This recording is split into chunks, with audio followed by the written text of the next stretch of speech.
사람들은 옳은 말이 아니라 내가 좋아하는 사람의 말을 따른다.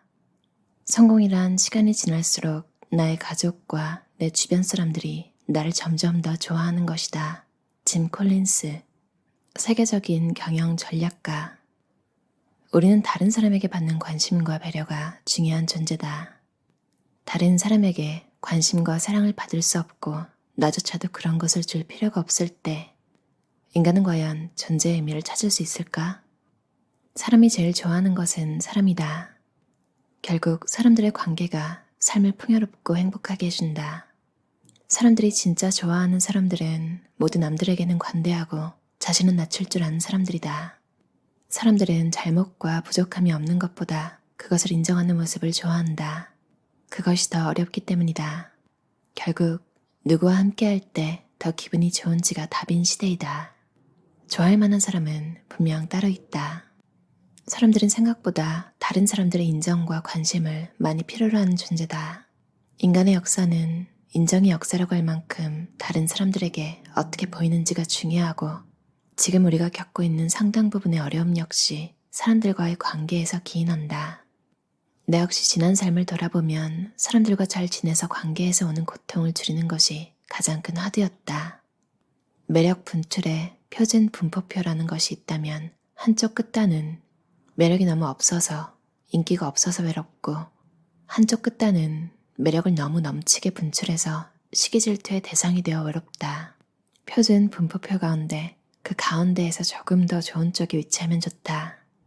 이것이 인간사, 즉 인간관계, 삶의 행복도의 골든존이다. 이것을 잘 안착하는 것이 라이커블한 삶이다.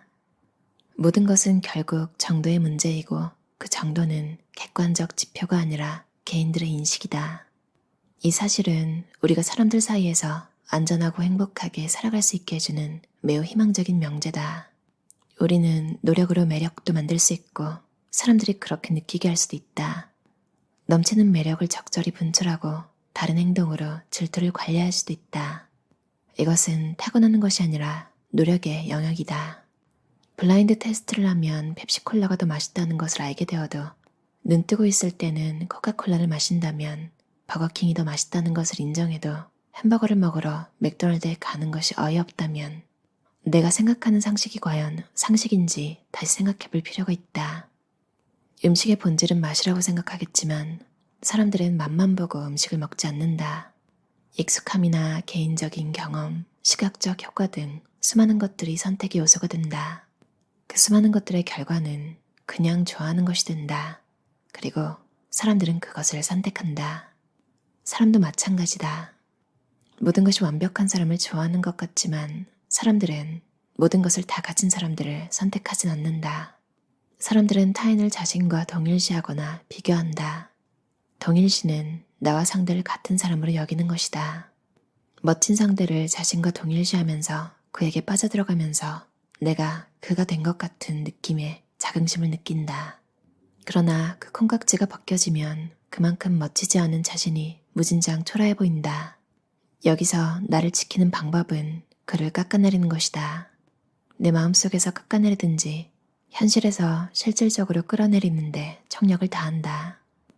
내가 이렇게 잘났는데 나를 선택하지 않는 것에 분노할 것이 아니라 그 사람에게 초라함을 느끼게 해주지 않는 사람이 되는 것이 더 선택받기 쉬운 길이다. 그래서 사람들은 적당히 만만한 사람을 좋아한다. 나는 제법 독립적으로 키워졌지만 결국 우리는 다 사랑받기 위해서 살아가는 것이 아닐까? 영화 비포 선라이즈, 셀린느. 사회적 동물인 인간은 다른 사람들에게 사랑받고 인정받기 위해 살아간다고 해도 과언이 아니다. 사회적 따돌림은 신체적 폭력과 똑같이 우리 뇌에 상처를 남긴다. 그러나 중요한 것은 정도이다. 다른 사람들을 압도할 만큼의 매력을 가지고 사랑을 받아야 좋을 것 같지만 막상 그런 압도적 매력을 가지게 되면 그를 시기 질투하는 사람들이 많아지고 심지어는 가진 이유를 붙여서 배격하고 상처를 주는 일들이 생긴다. 조금 더 성숙해서 이런 질투를 드러내지 않고 잘 다루는 사람들만이 존재하는 것이지 인간의 질투를 없앨 수 있는 방법은 애당초 없다. 따라서 강한 질투를 유발하지 않는 선에서 매력에 머무르는 것이 관건이다. 다다익선이 아니라 과유불급이다. 그저 사람들이 좋아하는 정도의 사람이면 된다. 홀딱 빠져들어서 나만 바라보는 사람은 세상에 가족 몇 명이면 된다. 그 상사랑 일하게 되어서 좋고 그 음식점 사장님의 친절 때문에 단골이 되고 그 친구랑 같은 조가 되어 안도할 수 있을 정도면 된다. 그 사람에게 최고가 되지 않더라도 불편할 필요 없이 편안한 관계면 좋다. 매일 붙어 다니지 않아도 되고 모든 것을 일일이 이야기하지 않아도 친하다는 느낌 정도를 가질 수 있는 사람이면 된다. 나는 그 사람이 좋더라 라고 얘기하는 사람이 딱 내가 원하는 만큼만 있으면 된다. 옳고 그른 것이 문제가 아니다. 좋고 싫은 것이 문제다. 사람들은 구체적인 사실에 별 관심이 없다. 그리고 금방 잊는다. 그들에게 남는 것은 어떤 대상이나 사람에 대한 감정이다. 사람들이 누군가를, 무언가를 좋아하는 것은 더 우수하기 때문이 아니다. 우리는 회사에서 일을 잘하고 성과가 좋아도 임원이 되지 못하거나 임원이 연임을 못하는 일을 무수히 본다. 반대로 큰 성과를 낸 적이 없는데도 계속 승진을 하고 오랫동안 조직에 남는 경우도 많이 본다. 여기서 자신의 우수성을 주장하며 거품 물어봐야 소용없다. 사람들은 누군가를 좋아하게 되면 그 사람과의 관계를 유지하고 지지해야 하는 이유들을 만들어낸다. 우리는 사람에게 받는 관심과 배려가 중요한 존재다. 다른 사람에게 관심과 사랑을 받을 수 없고 나조차도 그런 것을 줄 필요가 없을 때 인간은 과연 존재의 의미를 찾을 수 있을까? 동물도 환심을 사기 위해서는 상대에게 먹을 것을 준다. 돈이 부족하면 정성으로 좋은 말로라도 베풀어야 한다.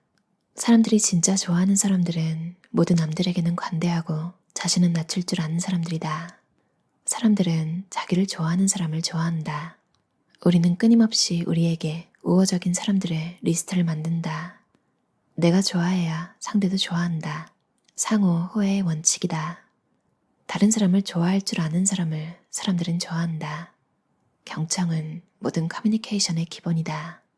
사람들은 자기 이야기를 들어주는 사람을 좋아한다. 여기서 들어주는 것은 동의나 허락이 아니다. 자신의 생각과 상관없이 상대의 이야기에 귀를 기울이는 것이다. 관대하고 친절한 말, 인정하는 말이 중요하다. 봉준호 감독과 함께 일한 배우들, 스텝, 관계자들은 그가 화를 내거나 큰 소리치는 것을 한 번도 본 적이 없다고 입을 모은다. 연기를 마치면 언제나 좋았던 부분을 이야기하고 부드럽게 설득해 자신이 원하는 그림들을 만들어간다. 일관성이 없거나 자신의 말과 다른 행동은 사람들을 복잡하게 만든다.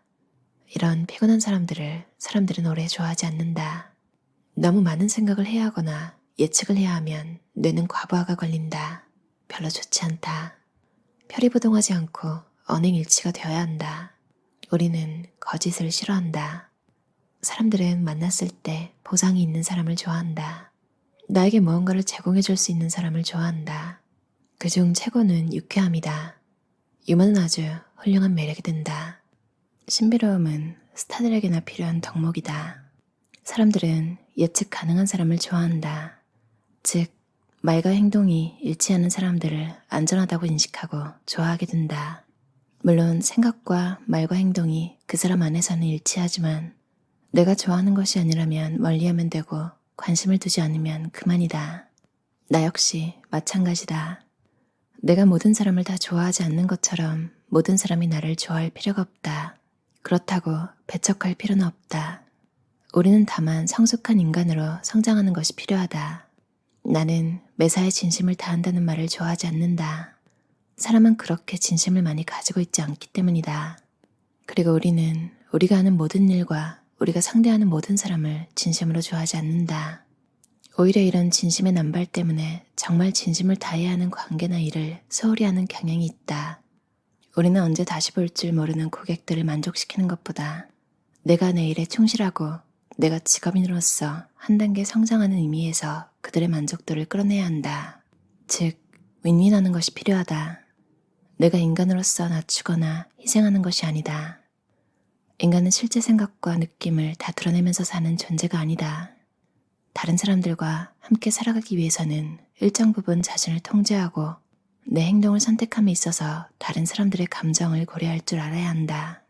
내가 편안하고 평화로운 기분으로 살고 싶은 것처럼 상대도 그렇다. 그것에 대해서 서로 노력하는 것이 어른의 자세다. 감정과 생각을 날 것 그대로 드러내는 것은 공공장소에서 큰 소리로 울고 떼를 쓰는 아이의 태도와 다를 것이 없고, 이것은 또한 문명인의 자세가 아니다. 자신의 의견이 있고 좋지 않은 감정이 있더라도 다른 사람을 직접적으로 공격하거나 상대방을 무시하지 않고 친절하게 잘 전달할 수 있는 자기 통제 능력을 가진 사람, 신념을 모든 의사 판단에서 읽을 수 있는 사람. 우리는 그런 사람들을 안전하다고 생각하고 믿을만하다고 생각하며 그런 사람들을 좋아한다. 내가 나다울 때 따로 에너지가 빠져나가지 않아서 인간관계에 더 많은 신경을 쓸 수 있고, 내가 나다울 때 나를 좋아하지 않는다면 어쩔 수 없군 하면서 별로 아쉬움이 남지 않을 것이다. 즉, 내가 중심을 가지고 좋은 사람으로 성숙해가면서 대인관계에서는 유연하게 대처할 수 있는 세련된 사람이 되어야 한다. 김현정 저자의 라이커빌리티라는 책이었어요. 정말 흥미롭게 읽었는데요. 저도 생각해보면 제가 좋아하는 것들이 있을 거잖아요. 근데 보면 품질부터 다 따져서 정말 모든 게 완벽해서 좋아한 건가? 물론 그런 것도 있겠죠. 근데 사실은 어떤 느낌, 어떤 부분, 심지어는 그런 것도 없이 그냥 막연하게 좋은 거예요, 어떤 게. 그래서 이게 좋다라고 느낀 다음에 장점을 찾는 거죠.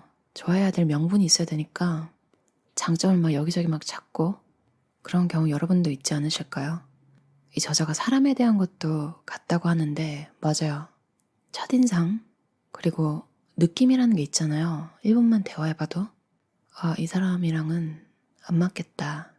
대부분 나만 그렇게 생각하는 것도 아니고 상대도 그렇게 생각하고 있더라고요. 특히 성인이 되고 나서는 억지로 친해져야 되고, 그런 게 일 관련 아니면 있긴 하겠지만 그래도 학교 때만큼 매일 봐야 되고 이런 건 아니니까, 그냥 하지 말라를 썼던 송기령 저자가 한 말도 생각이 나요. 그러니까 모이긴 모이는데 이제 만나고 싶은 사람들만 만나는 그런 분위기가 됐다고. 특히 코로나라는 명분이 생긴 후로는 더 그러기가 쉬워졌죠. 그래서 어떻게 보면 라이커빌리티라는 게 굉장히 중요하게 되기도 했는데요. 여러분도 여러분이 좋아하는 사람의 그룹에서 소외되고 싶지 않잖아요. 그러려면 여러분도 어느 정도 그 사람들이 찾는 매력이라고 해야 될까요? 아까 유머에 관한 것도 나왔는데, 뭔가 사람들이 나를 만나면 기분이 좋아지는, 혹은 정보라도 얻는, 뭔가 얻는 게 있어야지 계속 만나고 싶다고 해요. 유머 감각도 사실 굉장히 큰 매력이라고 하잖아요. 진짜 정 안 되면, 진짜 아무것도 없으면 밥이라도 사야 사람들이 나를 보고 싶어 할 수도 있겠죠. 저도 누가 나를 좀 티나게 불편하게 하고 싫어하는 티를 내고 이러면 예전에는 엄청 신경 썼죠. 근데 지금도 신경이 안 쓰이는 건 아닌데, 예전보다는 제가 제 자신에 대한 확신 이런 게 있나 봐요. 그리고 또 더불어서 누구나 나를 좋아할 순 없다. 심지어 그게 또 딱히 이유가 있어서 나를 싫어하는 게 아닐 수도 있다. 이제 여러 가지 복잡한 그 사람의 사정이 있을 수도 있겠죠. 본인이 굉장히 싫어하는 사람과 이름이 같다거나 이러면 좀 멀리하게 된다고 하더라고요. 참 인생의 모든 게 밸런스라는 거는 계속 인지하고 있었는데, 라이커빌리티, 그러니까 호감도에 관해서도 과유불급, 그러니까 살짝 중간보다 살짝 좋은 쪽으로 치우친 그 정도를 유지하는 게 최고 살기 편하다고 하는 게 참 공감이 갔어요. 연예인 할 게 아닌 이상 너무 튀고 너무 연예인처럼 그런 행동을 하는 사람은, 저는 그런 사람을 싫게 해보지 않는데, 제가 좀 사람을 좋아하는 그런 친구들을 만나면, 그러니까 저보다 사교성이 좋은 사람들이죠. 그러니까 일반적인, 조금 더 대중적인 스타일을 따르는 그런 사람들이 튀고 오버하고, 그러니까 눈에 띄려고 그런 행동을 하는 거잖아요. 그런 사람들을 되게 좀 별로로 생각하더라고요. 그래서 좀 의외였다 이런 생각을 했는데, 이 책에서 보니까 왜 그랬는지 이해가 갔어요. 물론 누구나 누구를 100% 좋아하는 그런 삶은 있을 수 없는 거겠지만, 굳이 또 인생을 피곤하게 살 필요는 없으니까. 예전에 어떤 TV 프로그램에서 사람한테 호감을 주는 방법, 사람들이 다가오게 하는 방법 이런 걸 얘기하는 시간이 있었는데, 거기 강유미 씨가 패널이었어요. 강유미 씨가 했던 답변이 너무 신선해서 아직도 기억나는데, 옷을 후줄근하게 입는다. 이거야말로 이 책에서 하는 말이잖아요. 그러니까 다가가기 쉽게, 옷을 너무 잘 입는 사람은 뭐 사진 찍히고 막 인터넷에 나오고 TV에도 나올 수 있겠죠. 막 정말 패셔니스타세요. 그러니까 화려한 연예인 같은 삶은 살겠지만 일반 사람들이 있는 무리에서 그런 분들이 있으면 잘 못 다가가더라고요. 그분들한테. 왜냐면 편견이 생기잖아요. 내 옷차림도 그 사람이 왠지 평가할 것 같다. 그렇다거나 뭔가 저 사람은 너무 화려해서 나같이 평범한 사람이랑 대화를 안 나눠줄 것 같아. 뭐 이런 기분이 들기도 하고. 그래서 강유미 씨가 했던 답변이 라이커빌리티와 관련이 있었던 거구나. 참 유튜브계의 인류학자라고 불리우시잖아요. 사람에 대한 표현을 너무 잘해서. 그만큼 여러 가지 통찰력 이런 게 좀 뛰어나서 일반적으로 알려져 있는 것보다 사람들이 진짜 어떻게 생각하는지에 대해서 잘 꿰뚫고 있는 분이다 이런 생각이 들었어요. 보통은 옷을 잘 입으라고 하니까요. 그리고 우리는 구체적인 사실에 별 관심이 없다. 기억에 남는 건 감정이다. 맞아, 이게 진짜 경험 다들 있으실 거예요. 뭐 때문에 싸웠는지도 기억 안 나는 그런 일들이 다 있잖아요. 근데 이게 왜 풀기가 힘드냐면 그때 느꼈던 감정은 어디 가지 않고 그대로 마음에 남아서. 그래서 뭔가 좀 친한 사람과 싸울 때는 약간 거리를 두고 시간을 두고 막말하지 않도록 조심하는 게 굉장히 중요한 것 같아요. 그러니까 돌이킬 수 없는 일이 벌어질 수도 있는 거죠. 그 감정이 사라지지 않으니까 나중에 화해를 하더라도 예전과 같지 않은 그런 관계가 되는 수도 있더라고요. 누구에게나 사랑받고 누구에게나 좋은 사람으로 남을 필요는 없지만 내가 원하는 사람, 내가 좋아하는 사람들한테는 괜찮은 친구라는 이야기를 들을 정도?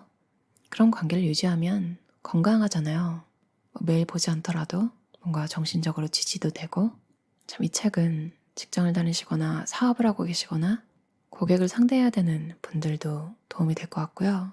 인간관계가 잘 안 풀리시는 분들도 읽으면 굉장히 도움을 받으실 것 같아요. 사람이 제일 좋아하는 것은 사람이다.